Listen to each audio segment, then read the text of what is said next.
Welcome to Penrose Learning, where we make understanding easy. You start by opening your preferred browser and going to Google.com. Make sure you are signed into the Google account you want on the home screen. Once done, show the bookmarks bar or menu so you can pin quickly. If bookmarks are hidden, enable the bar from View or Settings so the next steps are visible. This prepares the browser state and ensures the home shortcut will open the exact page and account you expect. You now create the shortcut.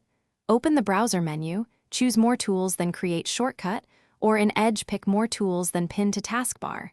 Name it Google. Make sure to select Open as Window if offered so the shortcut behaves like an app rather than a tab. Once created, drag it to the desktop or accept placement in the Applications list.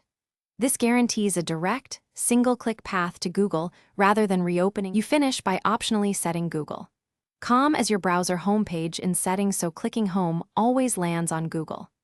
If the shortcut opens in the wrong browser, change your operating system's default browser and recreate the shortcut so it adheres to that setting. If it still misbehaves, clear any extensions that hijack links or delete and recreate the shortcut. That usually fixes mismatches. This finalizes the setup and gives you one key troubleshooting step to resolve common issues.